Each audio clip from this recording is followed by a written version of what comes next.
Good evening. Thank you for joining us. My name is OMONDI and this is KTV Primetime News. It is a Monday, the 3rd day of October, the year 2022. Tonight, we have a lot in store for you in what is happening in the country and of course beyond our borders. But first, let's take a look at the stories making headlines tonight.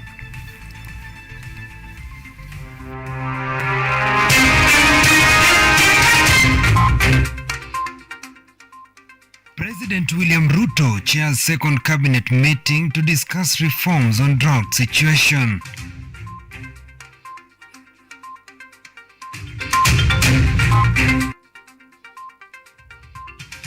"60-year-old man in critical condition after deadly encounter with hyena."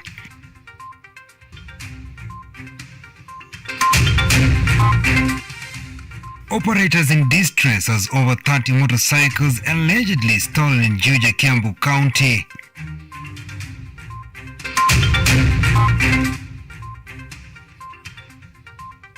Kenya police boss topping in the first leg of the boxing league.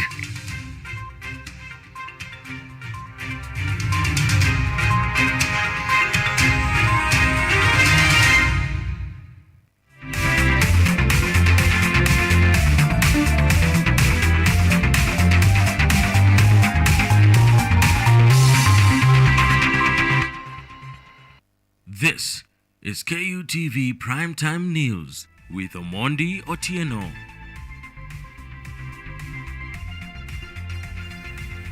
Welcome to the broadcast. I'm not alone. I'm with the company of Makrina Chien, who is our sign language interpreter tonight. And you're streaming live this broadcast on our social media platforms on Facebook, KUTV Kenya, on Twitter, KUTV_Kenya. It's also live on YouTube at KUTV Kenya Live.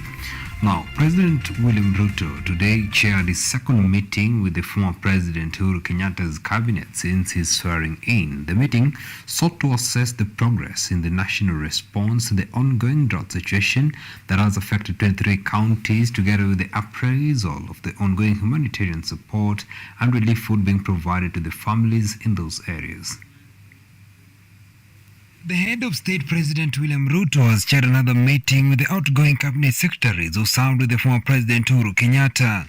In the meeting, the cabinet considered a wide range of proposals relating to climate change adaptation, reducing Kenya's reliance on rain-fed agriculture through increased irrigation, and the planting of diverse and drought-resistant crops. This also saw a lift of the ban on the importation and planting of genetically modified crops and animal feeds, which had been in effect since 2012. President Ruto also noted that from the meeting, they approved the cultivation and lifted the embargo on the commercialization of Basilicus thuringiensis Bt cotton. Among the reports held during the meeting were reports from the Kenyan National Biosafety Authority (NBA), the World Health Organization (WHO), the Food and Agriculture Organization (FAO), and the United States of America Foods and Drug Administration (FDA) and the European Food Safety Authority (EFSA). The move by the head of state and the outgoing cabinet comes in the wake of the ongoing drought crisis and the perennial famine that has devastated the citizens for a long time. Ruto noted that the initiatives will help ensure early maturity and more production of food to cushion Kenyans from the perennial famine. Those who attended the meeting included Education CS George Magoha, Health CS Mutai Kagwe, Agriculture CS Peter Munya, Treasury Cabinet Secretary Kuriatani, Tourism CS Najib Balala, and Sports CS Amina Mohammed, among others. And now, the remarks by the Deputy President Rigathi Gachagua regarding the inadequacy of foreign exchange to import oil has been received with opposition by the Central Bank of Kenya. In an interview with one of the media stations in the country, Gachagua had explained that the current situation has been caused by the looting of funds from the National Treasury. However, in a statement, CBK clarified that the foreign exchange reserves continue to provide adequate cover and buffer against the shocks in the foreign exchange market. It's barely a month since the Kenya Kwanza took over the government, and plenty of promises followed from the government officials, including the Deputy President Rigathi Gachagua, who has reiterated several that as Kenya Kwanza, they have appropriate plans on how they are going to relieve Kenyans from the high cost of living. This seems to take a new turn after Gachagua stated that the CBK currently has no adequate funds to import oil. Na tumepata ya kwamba iko shida mingi sana, tumekosa maneno ya foreign exchange. Hata jana tumekuwa na crisis kwa sababu pale katika benki kuu hakuna zile pesa za kigeni za kutosha za kuagiza mafuta kutoka nchi za nje. Tumepata ya kwamba iko madeni yale naitwa pending bills zaidi ya bilioni 500 billion ambayo watu wamefanya kazi kwa serikali za county, serikali kuu na hawajalipwa. Gachagua claims the inefficiency has been attributed to mismanagement of funds in the National Treasury when the Jubilee government was in power. He says the Kenya Kwanza government inherited an empty treasury, making it hard to deal with the high cost of living. Ndio tumefika pale kwa serikali, pale kwa National Treasury, tumepata hali ni ngumu sana. Na umesikia governor wa Central Bank mwenyewe amekiri ya kwamba mambo ni mbaya na kusema miezi 3 ya serikali iliondoka pesa ziliporwa na kutumika vibaya. However, the Central Bank of Kenya, through a letter to the press, has boldly denied the allegations by Gachagua, saying it is not involved in either way in all foreign exchange for private transactions. As I quote, "All foreign exchange for private transaction is obtained from commercial banks. CBK does not supply foreign exchange for transactions other than for the national government or CBK's operations." End of quote. This is not the first time the DP is making similar claims. On September 18, he was quoted saying the treasury was in serious crisis for lack of adequate funds to run government operations. The claims were opposed by the outgoing cabinet secretary for treasury Ukur Yatan as false. Reporting for KUTV, my name is Shadrach Simiyu. Thank you, Simiyu, for that report. Now, Kisii County Government has secured drugs and equipment distribution worth millions of shillings to base level health facilities. The measure was an initiative by the Kisii Governor Simba Arati aimed at ensuring more accountability for the medicine and the equipment supplied, where he presided over the release of the consignment worth 27 million Kenyan shillings from the Kenya Medical Supplies Agency KEMSA at Kisii Teaching and Referral Hospital. Reported corruption cases in drugs and medical supplies distribution affecting the health sector nationwide, the Kisii County government, headed by Governor Simba Arati, took measures to curb the ill vice. The supervised drugs and equipment worth 27 million shillings distribution consignment was verified by the county's chief pharmacist, as he narrates. So I think what we are going to receive is actually essential medicine for all the facilities. These include drugs like paracetamol, amoxicillin, metronidazole, and also in that we also need to have lab components. Chief Pharmacist Cheriot Kemutai confirmed the recipient of the consignment, which included pharmaceuticals, lab components, and non-pharmaceuticals like syringes and gloves, all needed for health services. The system was set up and then it was deliberately destroyed so that you don't keep the record. What the governor is trying to do and what we have asked him to do, and he has agreed, is to set up an ICT system where when medicines come, they are barcoded. You take the records of the medicines which have come, where they are going. Happy the technology associates, they will help us to sort out this mess. We're going to put around CCTV, which are intelligence CCTVs, which can identify people even when they are in their own vehicles, when they are carrying drugs from here. The measure comes as the government works on increasing budget for health in counties to 15% from the current 4%. Jeff Mwangi, KUTV. And now, Mogo Kenya Limited, a motorcycle dealer company in Ruiru, Kiambu County, is on the spot over the disappearance of its client 30 motorcycles purchased on credit in a span of 3 months. The company is accused of colliding with criminals in the scheme that has left them counting losses. Boda Boda operators from Ruiru in Kiambu County are up in arms and counting losses, with motorcycle dealers over disappearance of over 30 motorcycles purchased on a higher purchase basis in a span of 3 months. While addressing the media after being denied entry in the company at Ruiru, the company of negligence and colliding with the criminals in the mysterious disappearance of the Boda Bodas. This is after they were done paying the loan for the bikes.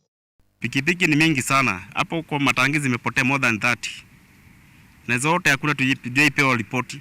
Tumeambiwa ati imepatikana ama haijapatikana. Hatupeangi ripoti. Sasa tuko na shida sana. Tunaomba serikali iingilie kati. Itusaidie sana. Sasa sisi tunaumia. Mtu amechukua pikipiki ya loan, amelipa 250, inarudi inaenda. Wakati amemaliza tu kulipa hivi inaenda. The said stolen bikes are traced as far as Namanga border between Kenya and Tanzania, while the reported missing cases are usually when one is done servicing the loan, leaving them with no means to fend for their families. Kama yangu ilienda juzi. After kufuatilia kama mimi nilifuatilia juzi, siku yote tumeshinda kufuatilia, sijapata response. Nikipiga simu naambiwa wanafuatilia, lakini watatupea feedback. Hatujapata hadi sasa, hatujapata, hawaja communicate anything. Hadi sasa ndio tunasema hata serikali at least waingilia waone venye watatusaidia. The operators now want the government to launch investigations on the dealer companies of their roles in the disappearance of the Boda Bodas. In 2021 alone, approximately 400 bikes were stolen nationwide, with criminals targeting the new bikes acquired through credit, a loss that translated to about 60 million Kenyan shillings. Reporting for KUTV, my name is Shadrach Smiu. Now, the Kenya Human Rights Commission held a solidarity press conference at the offices in Nairobi in support of the Maasai community in Tanzania, following a judgment by the East African Court of Justice on the 30th of September 2022 that failed to find cause on the case filed of forceful evictions of the community from the ancestral homes in Tanzania, which led to the dismissal of the case. Human rights observers in Kenya on October 2nd came together to condemn the judgment by the East African Court of Justice given on 30th September 2022, where EACJ dismissed a case that was brought against the Tanzanian government by 4 Maasai villages who sought recourse for violent evictions and burning of homes in Loliondo by the government in 2017. The case, which has continued to make headlines, was brought forward after violent government-led evictions in the Maasai villages, which border the Serengeti National Park to the west. Of concern, the evictions of the Maasai from their lands have been encouraged by international conservation organizations, which have always portrayed indigenous communities as a threat to conservation. The Kenya Human Rights Commission say despite the numerous evidence displayed before the court, the EACJ paid a blind eye to the illegal arrest, shootings and displacements suffered by the applicants' women and children, also questioning the integrity of the court. So the community was evicted from their land in 2017, after which a heavy military presence was deployed in the area to prevent accessibility. Apart from the testimonies from these community members, how else did the court expect the community to demonstrate they were evicted from their own village lands?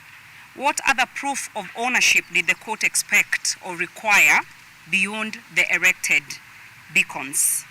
The Maasai, who have led a semi-nomadic pastoralist lifestyle for centuries, moving their cattle throughout the area as the seasons change, have for years been subjected to violent campaigns to clear areas for tourism, especially around the Serengeti National Park. The Commission has further called for the release of a section of the community elders who were arrested for resisting the evictions from their ancestral homes. Therefore, hereby, 1. Demand for immediate and unconditional release of the 24 Maasai elders who were arbitrarily arrested in June 2022 and remain illegally detained to date, for taking a bold stand to oppose the illegal government evictions. The mistreatment of the Maasai community in Tanzania has been greatly condemned by the Kenya Human Rights Commission, who now wants the Tanzanian government to be held accountable for failing to protect the right of its people. Anodida, KUTV, Nairobi. All right, on my chronometer, it's 17 minutes past the top of the hour. And with that report by Ann Odeda, we take our first break here on KUTV Primetime News. The moment we shall be coming back with the discussion of the night. We shall be looking at the student leadership, because that's a breeding ground for the national leadership. Of course, the politics that we just witnessed the other day following the August 9th general elections. Some of the contestants, the aspirants in the elections, were student leaders at some point, and now bringing you the role model of them, the students themselves. Stay with us. See you on the other side.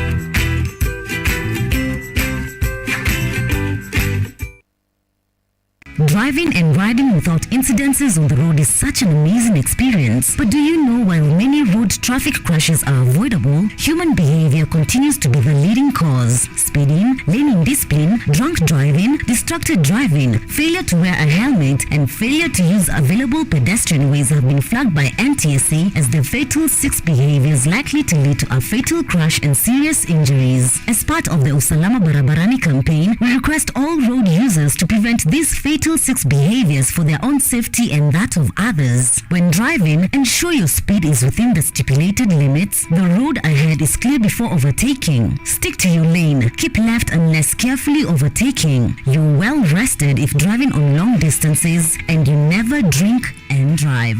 Usalama Barabarani starts with you. Fika Salama.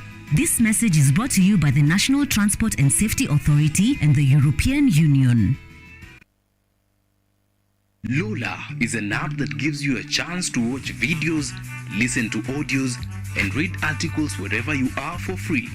Motivational stories, dramas, campus life, technology, lifestyle, adventure, sports, academics, jobs, entertainment, and more. Download Lola now on Play Store. All you need, you got Lola. I'm an open-minded person. I like learning new skills, new ideas. I plan to work harder and push myself to become better.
Well, we have the Constitution as our supreme law, which all other laws in this country must conform to the Constitution. Right. So the Constitution creates a right to clean and healthy environment. So that right also forms a good basis.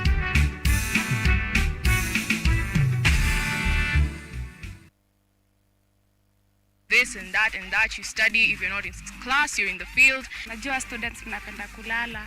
What I do when I get broke? If the money is not enough, we find some of us wenye tunaingia in betting. Tu kuna challenges mingi. Now we're here 4 years later about to graduate. What do I say?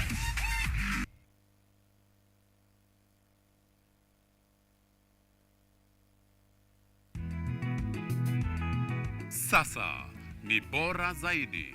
Mwanzo mpya, mambo mapya. Msimu mwingine wa Boresha Kilimo unakuletea teknolojia ibuka, kilimo mseto, uongezaji thamani. Teknolojia dijitali ya mauzo inawezesha ufikiaji wa masoko. Sokomoko yako, mahangaiko yako ya kufikia masoko yamefika kikomo, manake tunao Mkulima Young. What Mkulima Young does is it connects farmers with the market. Hii ni Boresha Kilimo kwa ushirikiano na Mkulima Young. Atafutaye hachoki na kichoka kesha pata. Kwa makala maalum ya kilimo, ungana nasi kila Jumamosi saa 6:30 kwenye kipindi ukipendacho Boresha Kilimo.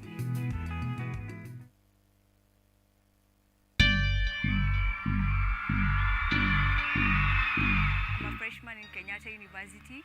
This is all what I've heard about campus. Campus is full of freedom. Ni cumulative. Mchezo hiyo ni poka gani kwani?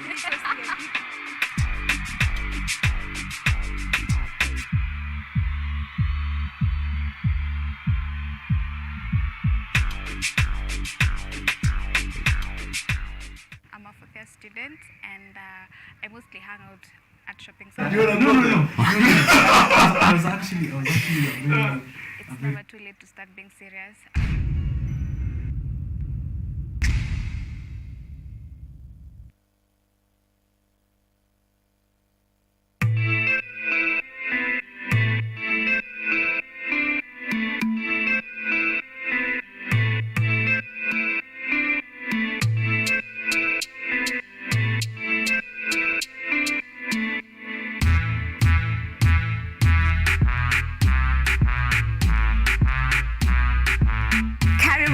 To the Church O'Clock. I'm your host, Esther Becky. And my name is DJ Terrell. We start you off with a word of prayer and get you started with a live transformational worship experience.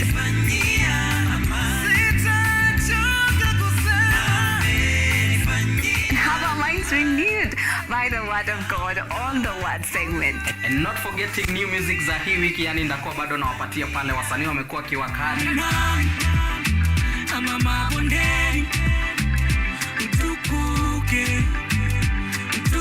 So make sure manzo tune in because zitakuwa zina flow pia pale mixes kwa wingi, yani zitakuwa zina come through, and pia performance yani from our gospel artist hapa on Gospel Art from 7 to 10 a.m. only on KUTV.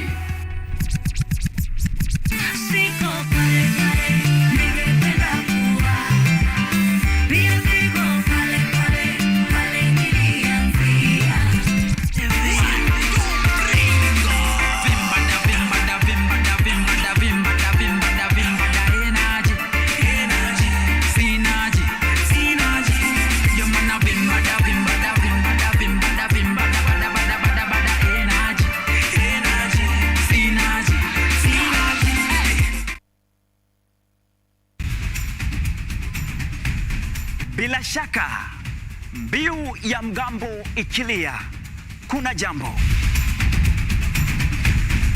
Na sasa, katika KUTV Rise Today, makala ya TBT. Tunaongeza kuni, tunawasha moto. Tunaingia barabarani kuangalia hali ilivyo. Takwimu za corona na kupa habari zinazojiri na zinazokuhusu na kujuza na kukumbusha yaliyotendeka siku kama hii ndani ya historia. Kisha na kuletea wageni na wataalam, tudadavui, tufahamu na tuchukue nafasi yetu kama vijana katika uongozi, uchumi na masuala ya kisiasa nchini. Na joto likizidi, tunaingia uwanjani, tunachambua spoti ya Kenya. Ni kila Alhamisi saa 1 hadi saa 4 asubuhi, nami Vincent Maina almaarufu Ojwang mtoto wa Mariam, ndani ya KUTV, a new experience.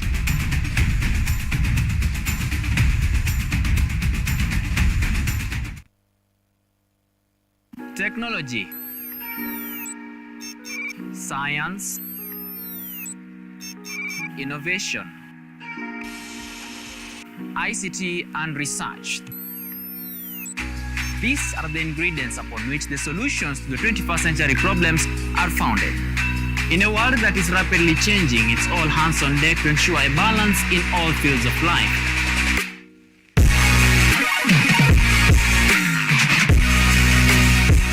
Women, young and old, are also in the front line, breaking the glass ceiling, becoming thought leaders in the larger tech space. Not forgetting other societies marginalized. And when the tech Avengers come together, we inch closer to a much safer, efficient, and sustainable world.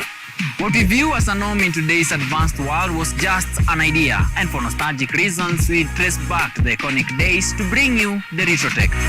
On Tech Innovation Show, we encapsulate all the pillars of the fourth industrial revolution, decoded in a language, all for one for all. Make a date with me, Samson Jura, every Monday at 8:30 as we push the mantra, keep learning something new each and every day. Only on KUTV, a new experience.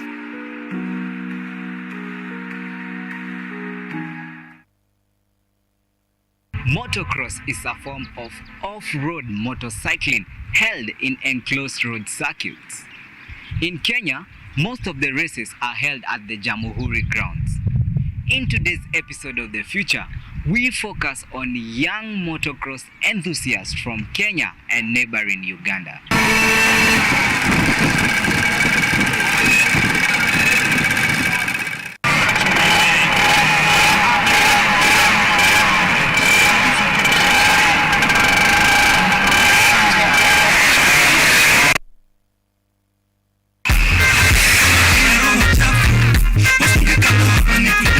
What's up, people? How are you doing? My name is Katali Kenya, and I will be bringing you the full part entertainment show in the 254.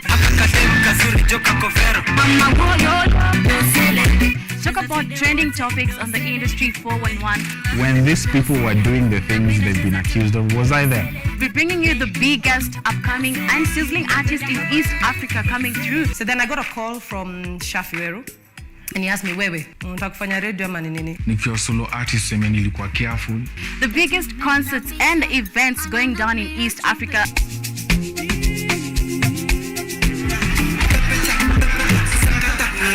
As well as articulating youth issues that matter. There's a lot of stress and strain that is associated with early parenthood.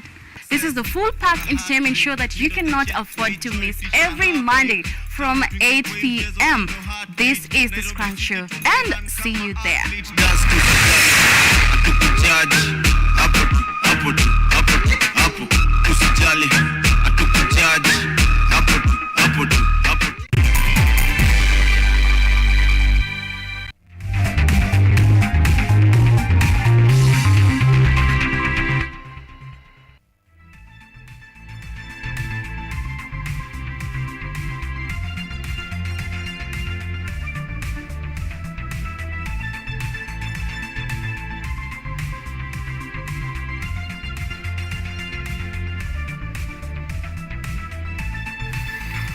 Welcome back and thank you for staying with us on KTV Primetime News. And if you're just joining us, we are streaming live our broadcast on all social media platforms on Facebook, KTV Kenya, and Twitter, KTV_Kenya. It's also live on YouTube at KTV Kenya Live.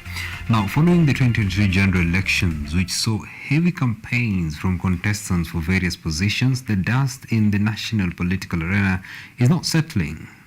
There's, however, a typhoon being witnessed in the institutions of higher learning as they approach the campus elections.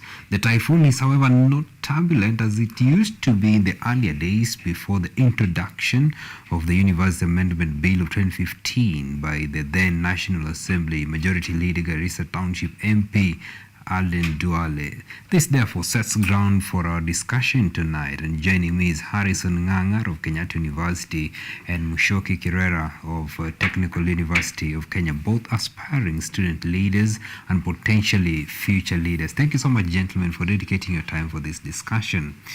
All right, and probably just get the ball rolling. We'll start with you, Carrera. What is the state of student leadership from your institution? How would you describe the state of student leadership at the moment? Okay, what I would say is that a village champion is a champion in his or her own village. So, can you imagine a situation where you have a village champion, but they're not recognized by the whole village in itself?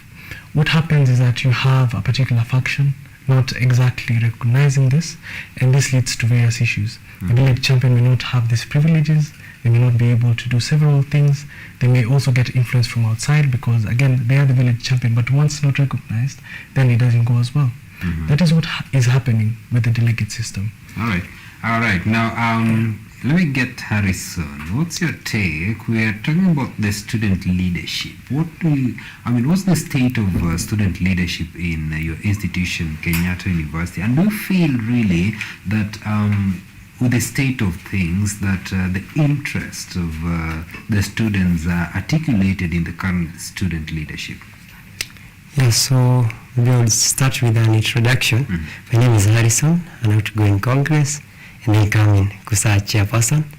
Yeah, for the state of our university, I would say it's below the expectation of most of the students, given that there are a lot of things that the students are expecting from us, the student leaders, and in consecutive of years, the student leadership have not delivered to what the student expected. So the status right now, it's just below average, and it's a call that there is a need for improvement on the same.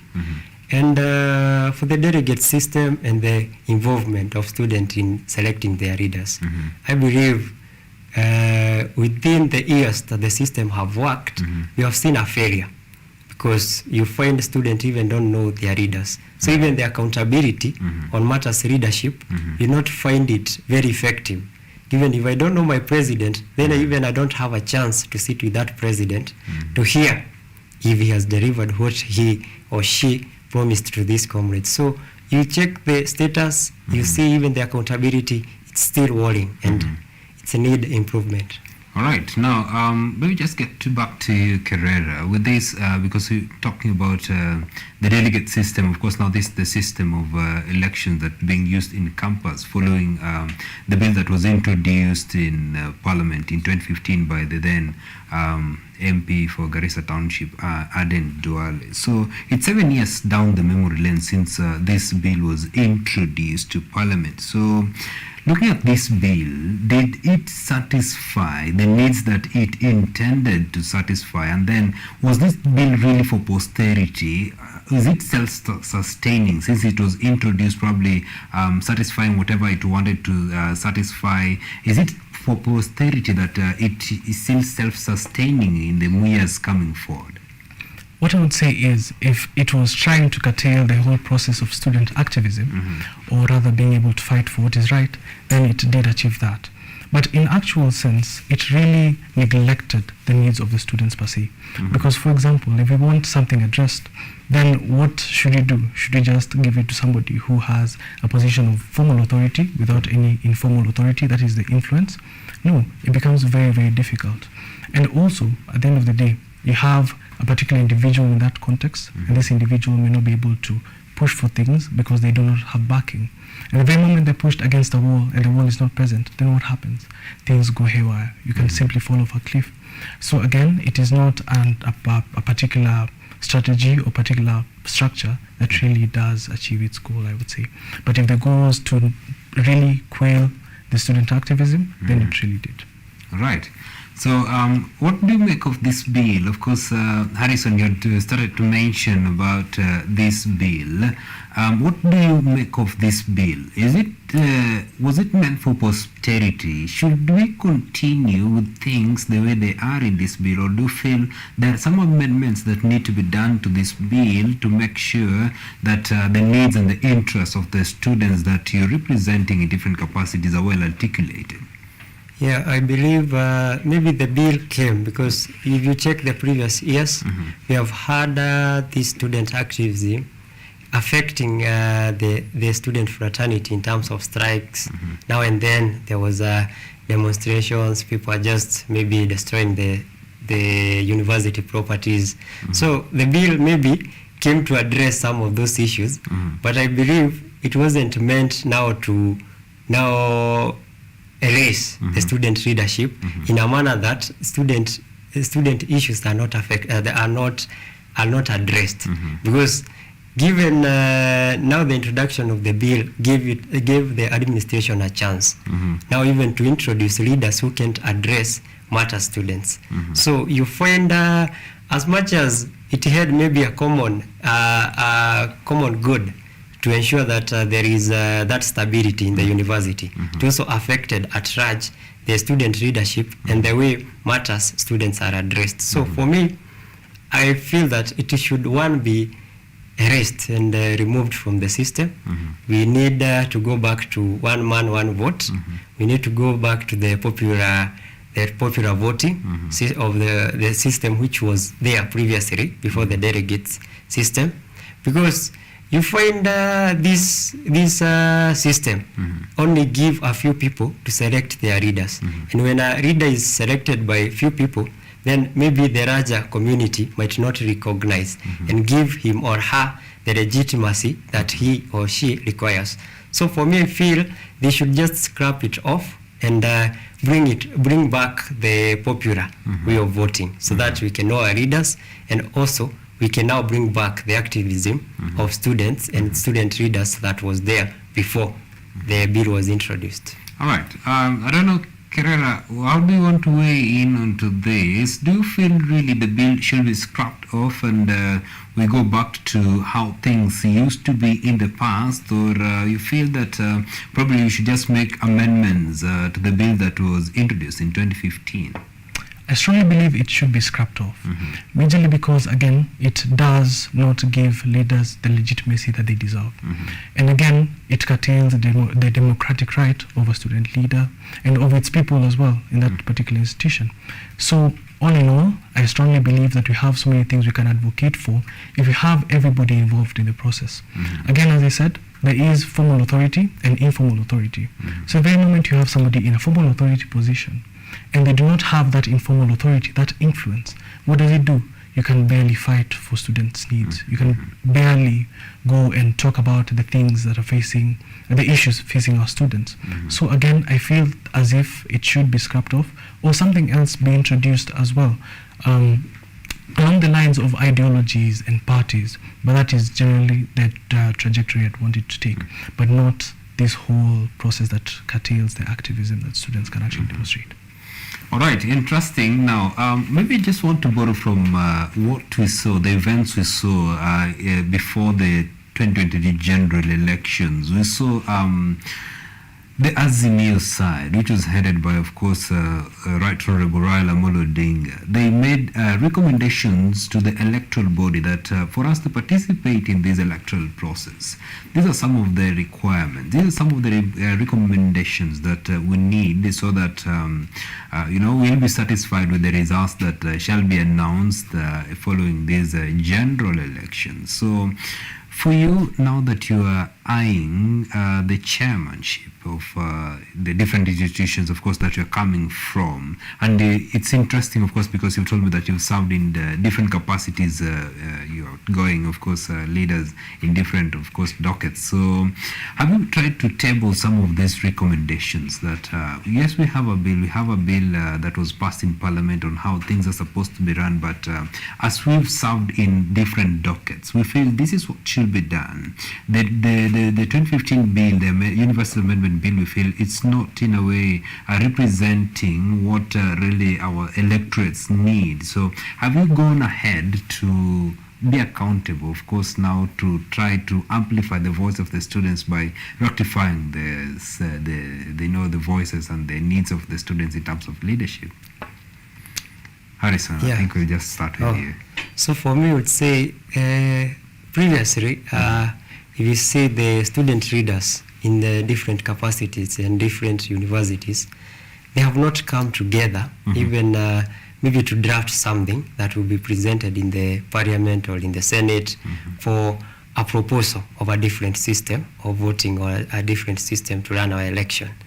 And this one would only call now for us to just team up and ensure we sit down, have a way forward as student leaders, and bring back. You see, we had good organizations previously, which used to bring together student leaders and students from different institutions, which ensured that such bills and such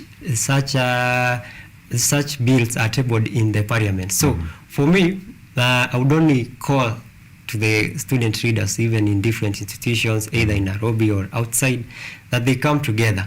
Because at this time, we can just come together, form something, and draft a bill that maybe would be a game changer now for the delegates bill. Because mostly the unity, because if you draft something and you want to take it to the Parliament, I believe it's affecting the whole student fraternity, not just in your institution, but even in other institutions in Kenya. So, and I've not seen that unity amongst the student leaders that would now give a voice. Because you also need a voice, you also need an influence that you're able to push such motions and such bills to go and be implemented in the Parliament. So for me, I would only view it that it's just a lack of unity that have made us not make such proposals. And I think it's time also, we as the student leaders, to team up and come up with a good proposal and a game changer for the delegates bill. All right, Kerera, what's your take on this? This is a bill that has been in the country for about 7 years. So if you assume office, of course, in the position that you're vying for, is it something that you'd advocate for, that we get to see a change in terms of student leadership? Yes, I would greatly. There's a Latin saying that says, e pluribus unum, which means out of many, one. I agree with what Harrison had actually said. It's that the very moment we come together is when we realize that all our problems, all our issues are quite similar. So yes, I would definitely stand against it, or rather speak on it so that it could be adapted a bit more to accommodate our students. And as he said, a unifying factor is very, very important. I think this is a moment to call to action to all youth, all university students, colleges, TVETs, and all these individuals who are within that bracket to at least come out and unify, because at the end of the day, a unified front is better than a divided one. Right. At this point, what has happened is that we are very much divided. But what we want to do, or what we have to do, is come together in unison and be able to talk about the things that face us, the issues that we face, the problems that we have, the solutions that we can be able to develop. And I think with that, we'll be creating a country that would be very suitable to stay in the future. All right. Interesting. Now, of course, just trying to listen to some of the points, of course, that you're bringing forward. I might be able to, of course, come into conclusion that some of the powers of the students, the kind of powers that the student leadership had before had been strangled, of course, with this bill.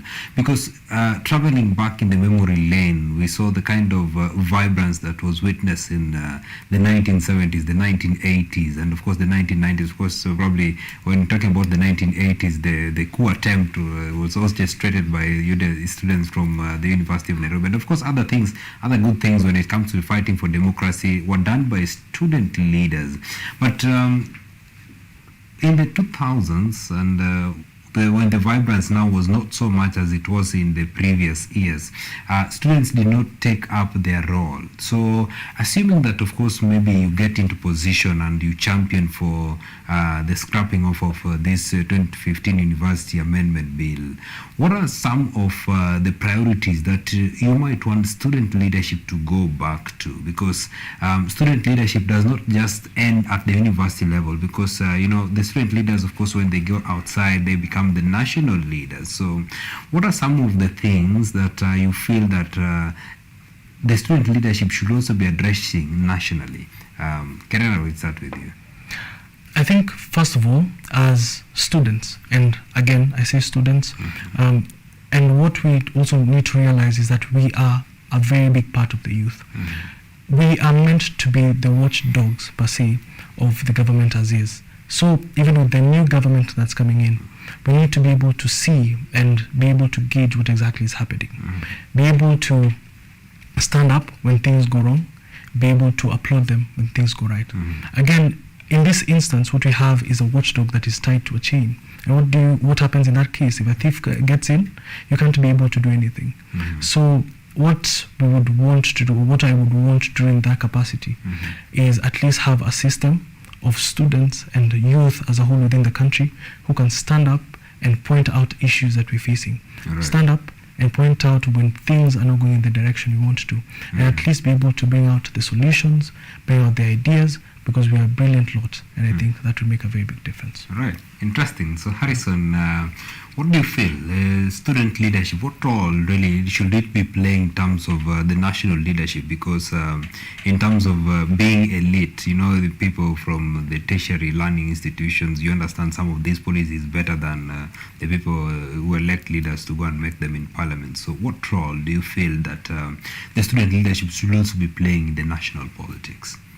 Yeah, so for me, I feel that one, we should strengthen the regional student leadership organizations, especially the national ones, so that because if we need a voice and if we need a platform that we can address and shape even the decisions that are being made nationally, we need also to unite. So, and if we don't have a strengthened platform that these students and these leaders can express themselves freely. Because I would say that as much as we are student leaders in the university, also the university has a structure and has a management. So sometimes we are just constrained to the issues matters that university, and we are not able to come out and speak on behalf of the students in a proper manner and also address the national issues. But if we can strengthen these regional organizations, which now will be making statement on behalf of so many students, especially now from different institutions, that one can now give us a chance even to be part of the table and be able to shape the opinion nationally.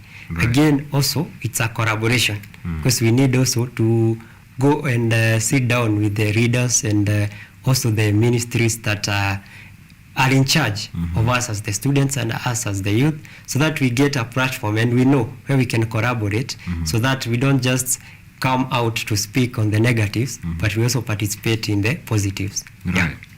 Interesting. Now, probably because my director is telling me we need to be winding this up, but I also need to give you, of course, this platform, because now that you are future leaders, of course, now we saw during the campaigns, the politicians were making promises to the electorates that maybe in the first 100 days in office, this is what we want to achieve, this is what we want to deliver to our electorates. So now that you're also eyeing very prime positions in the student leadership, I want to start with you, Kerala. What are the needs that what are the needs of your electorates that you'd wish to address, of course, when you rise to this position? First and foremost, I would want to say that in our institution, we have the talent, we have the skills, we have the knowledge, but one of the key things we lack are opportunities.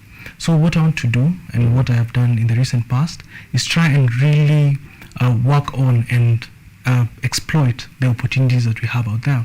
Because let me give you, for example, you might have the best talent, you might have the best journalists, best mathematicians, best businessmen, but you do not have a chance to link up to the world.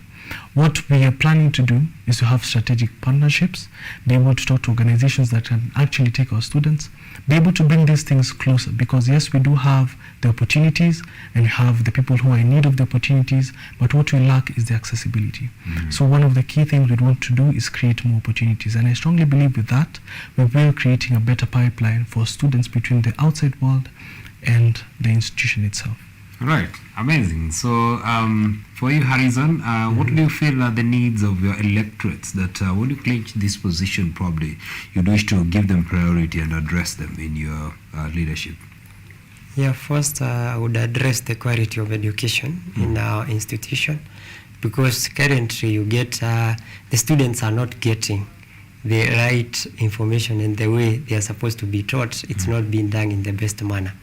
Actually, if you check even the feedback from the students on matters lecturers, on matters equipments, they are not getting to the capacity they are supposed to get it. So for me, one is to address the quality of education. Second, matters policies. We have so many policies. I served as a congressperson, and I can tell you there are so many policies which are in these institutions that are constraining the students even to express themselves.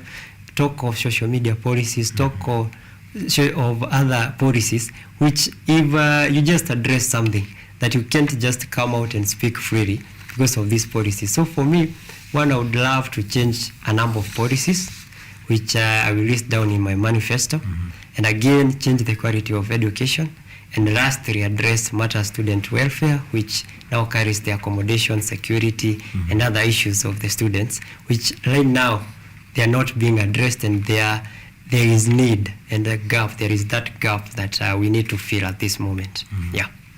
All right.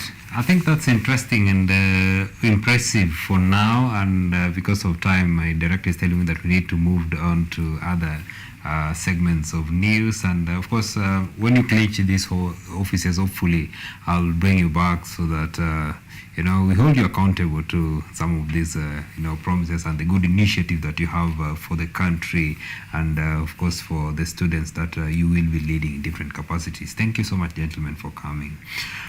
All right, moving forward, two touts who were spotted in a viral video dangerously hanging on a moving matatu has been arrested. In a statement on Monday, October 3rd, NTSA stated that the two were arrested alongside the driver of the matatu and urged Kenyans to speak up once they spot such behavior.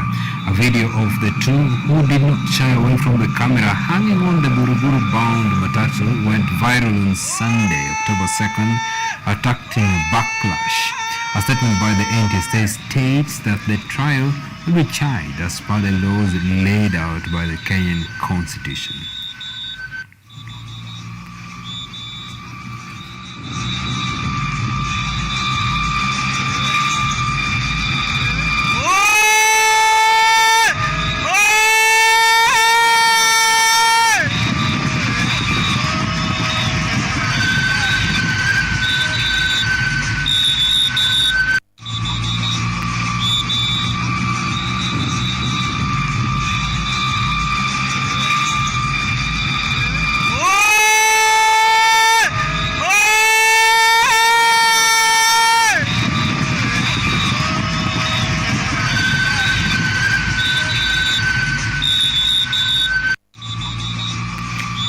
And a 60-year-old man was rushed to Garissa Referral Hospital, where he is fighting for his dear life after being critically injured by a lone hyena which attacked him in Raya village in Garissa County while attending to his cattle.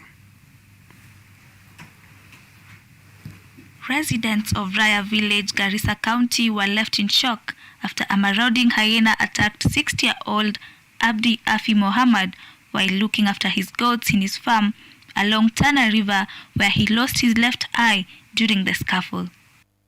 According to the relatives, the hyena strayed into the goats' farm within the village and started attacking the herd. The commotion and cries from the goats attracted the attention of the old man, who rushed to the scene, but the hyena instead turned to him. According to Dr. Hussein Iman, a general surgeon at the hospital, this is the fourth incident of hyena attacking human in the county, adding that the patient was recuperating well and is in a stable condition. The area residents are now asking officers from the KWS to help families that have been affected and assist them to foot hospital bills, since most of those injured are breadwinners, which has left many families in dire economic state. Jacqueline Wanjiru, KUTV.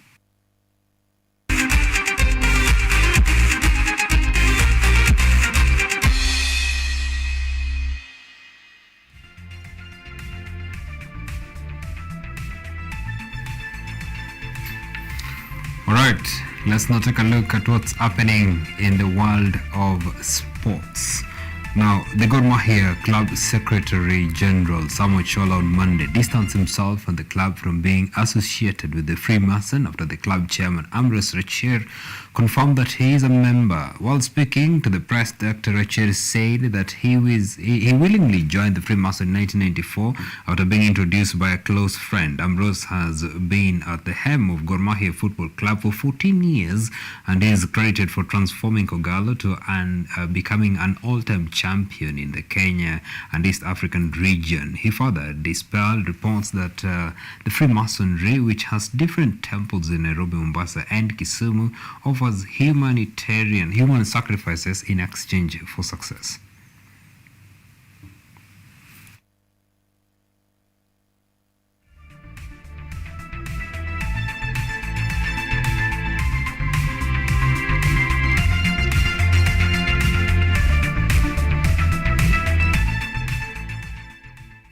And the Kenya police boxing team, Chafua clinched the first leg of the National Boxing Championship staged in Kitale, Trans Nzoia County over the weekend with a lead of 27 points, 1 point ahead of the Kenya Defence Forces team, who emerged second. Some of the boxers who individually claimed various titles at the edge of the first leg are Isaac Major, Pius Masharia and Hezron Magangar of the KDF team, and Ethan Maina, Joseph Shigali and Boniface Mugunder of the Kenya Police. Meanwhile, in the ladies category, Vihiga's Medi Truck Muhatia and Trans Nzoia's Elizabeth Wafula outplayed their opponents and earned a lightweight title each.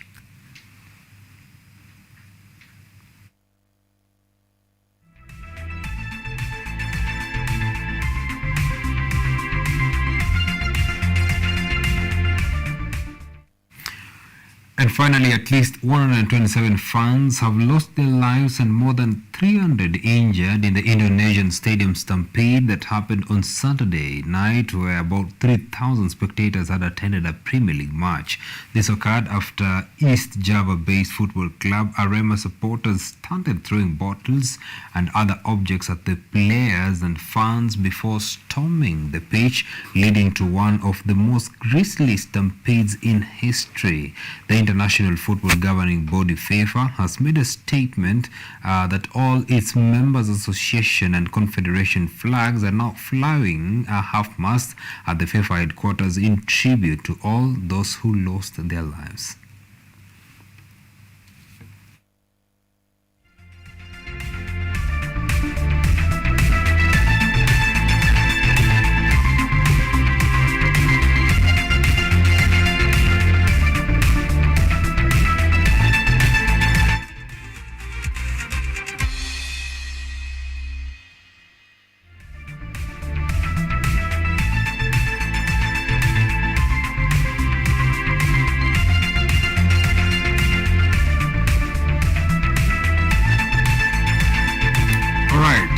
We call it a wrap here on KUTV Primetime News. Many thanks indeed for your valid company throughout the bulletin. Our sign language interpreter tonight has been Makrine Achin.